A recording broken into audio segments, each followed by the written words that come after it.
నమస్తే, నా పేరు Shivaji. Welcome to our channel. ఆంధ్రప్రదేశ్లో జరిగినటువంటి లిక్కర్ కుంభకోణానికి సంబంధించి ఆల్రెడీ చెవిరెడ్డి భాస్కర్ రెడ్డి గారు అరెస్ట్ అయినటువంటి విషయం మనకు అందరికీ తెలిసిందే.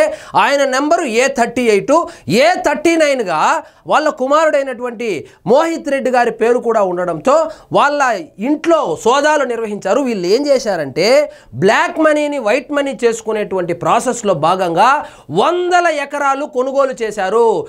ఎలా కొనుగోలు చేశారంటే కొన్ని డమ్మీ కంపెనీలు, దాదాపు 8 నుంచి 9 కంపెనీలు, సూట్ కేస్ కంపెనీలను పెట్టి, అది కూడా వాళ్ళ ఇంటి అడ్రస్తో సూట్ కేస్ కంపెనీలు పెట్టి ఆ నల్లధనంతో భూములు కొనుగోలు చేసి దాన్ని వేరే వాళ్లకు వైట్ మనీ తీసుకుని అమ్మడం జరిగింది.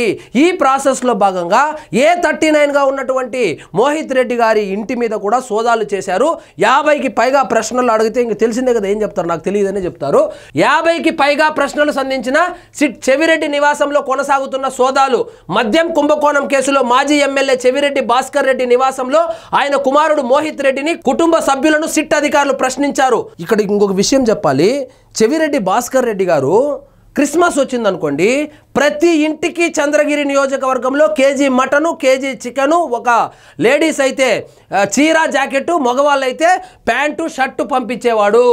సో ఇంత డబ్బులు ఎక్కడి నుంచి వచ్చిందంటే ఈ లిక్కర్ కుంభకోణం నుంచి ఇలాగా దోచుకున్నారు. బ్లాక్ మనీని వైట్ మనీలు చేపిస్తామని చెప్పి కొన్ని కంపెనీలు పెట్టి ఆ బ్లాక్ మనీ కన్నా ఎక్కువ వైట్ మనీ తీసుకోవడం జరిగింది. 6 కోట్ల రూపాయల బ్లాక్ మనీతో గూడూరు దగ్గర 260 ఎకరాల పొలం కొని అదే పొలాన్ని మన విజయసాయి రెడ్డి గారి బంధువులకు 26 కోట్ల రూపాయలకు అమ్మి 20 కోట్ల లాభం వచ్చింది. దానికి దేవుని పేరు పెట్టుకోవడం గమనార్హం. కళ్యాణ వెంకటేశ్వర స్వామి ఇన్ఫ్రాస్ట్రక్చర్ ప్రైవేట్ లిమిటెడ్ అంట. దేవుని పేరు పెట్టుకుని దేవునికే శటగోపం పెట్టారు. ఇలా వచ్చినటువంటి డబ్బులతో వీళ్ళు ఎలాగైనా నియోజకవర్గంలో పట్టు కావాలని చెప్పి క్రిస్మస్ వస్తేనేమో ఆ సామాజిక వర్గాలకు, దీపావళి, ఈ దసరా లాంటివి వస్తే ప్రతి ఇంటికి కేజీ మటను, కేజీ చికెను, కోడిగుడ్లు, కొత్త షర్టు, కొత్త ప్యాంటు, చీర, జాకెట్ పెడతా ఉన్నాడు అంటే డబ్బులు ఎన్ని కోట్ల రూపాయలు ఆయన ఈ విధంగా ఈ లిక్కర్ కుంభకోణంలో కొల్లగొట్టాడో ఒక్కసారి ఊహించుకోండి. సో 175 నియోజకవర్గాల్లో ఏ నియోజకవర్గానికి వెళ్ళినా ఎలక్షన్లకు ముందు మాత్రమే ఈ చికెను, మటను, మందు దాపిస్తారు.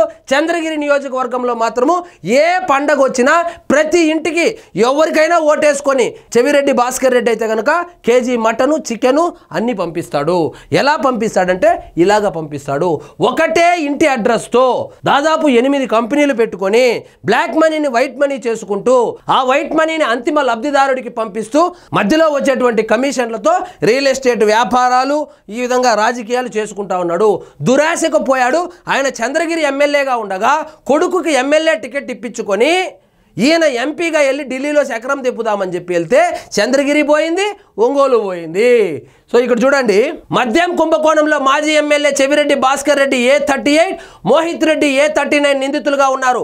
సిట్ అధికారులు విచారణ కోసం బుధవారమే తుమ్మలగుంటలోని ఆయన నివాసానికి చేరుకోగా తాళాలు వేసి ఉండడంతో గురువారం విచారణ జరిగింది.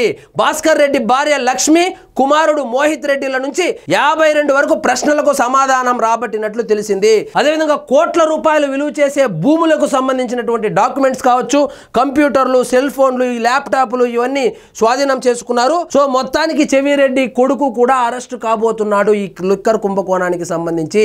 చెవిరెడ్డి కొడుకుతో పాటు సజ్జల రామకృష్ణారెడ్డి కొడుకు సజ్జల భార్గవ రెడ్డి కూడా లోపలికి పోబోతున్నాడు. ఈ ప్రాసెస్ లో భాగంగానే సిట్ విచారణ మొదలుపెట్టింది. సిట్ విచారణలో అడ్డంగా దొరికిపోయారు అబ్బా కొడుకులు. చెవిరెడ్డి భాస్కర్ రెడ్డి కావచ్చు, చెవిరెడ్డి మోహిత్ రెడ్డి కావచ్చు, బ్లాక్ మనీని వైట్ మనీగా చేసుకునేటువంటి ప్రాసెస్ లో భాగంగా 100 ఎకరాలు తిరుపతి పరిసరాల్లో కొనుగోలు చేయడం, అదేవిధంగా దాన్ని బినామీ పేర్లతో దాని ట్రాన్సాక్షన్లు చేయడం కూడా జరిగింది. సో మొత్తం 8 నుంచి 9 డమ్మీ కంపెనీలు, సూట్ కేస్ కంపెనీలు పెట్టుకొని ఈ బ్లాక్ మనీని వైట్ మనీగా మార్చి ఆ వైట్ మనీని అంతిమ లబ్ధిదారుడికి పంపించేవాళ్ళు. ఆ పంపించడానికి కూడా ఈయన మోహిత్ రెడ్డి గారి అధికారికంగా ఇచ్చినటువంటి కారునే వాడేవాళ్ళు. ఇదే మాత్రమే కాకుండా గత 2024లో జరిగినటువంటి ఎన్నికల్లో వైఎస్ఆర్సీపీ పార్టీ తరపున పోటీ చేసినటువంటి అభ్యర్థులు ఎవరైతే ఉన్నారో, ముఖ్యంగా రాయలసీమ, నెల్లూరు, ఒంగోలుకు సంబంధించి వాళ్ళందరికీ చెవిరెడ్డి భాస్కర్ రెడ్డి డబ్బులు పంపించాడు. ఆ డబ్బులు ఎక్కడంటే లిక్కర్ కుంభకోణం ద్వారా వచ్చినటువంటి కమిషన్ల ద్వారా వచ్చిన డబ్బులనే పంచినట్లు సిట్ అధికారులు అయితే విచారణలో గుర్తించారు. సో ఇదండి ఈరోజు మన టాపిక్. మీకు ఈ వీడియో నచ్చినట్లయితే లైక్ చేయండి, షేర్ చేయండి. చేయండి. ఛానల్ మాత్రం సబ్స్క్రైబ్ చేసుకోవడం మర్చిపోవద్దు.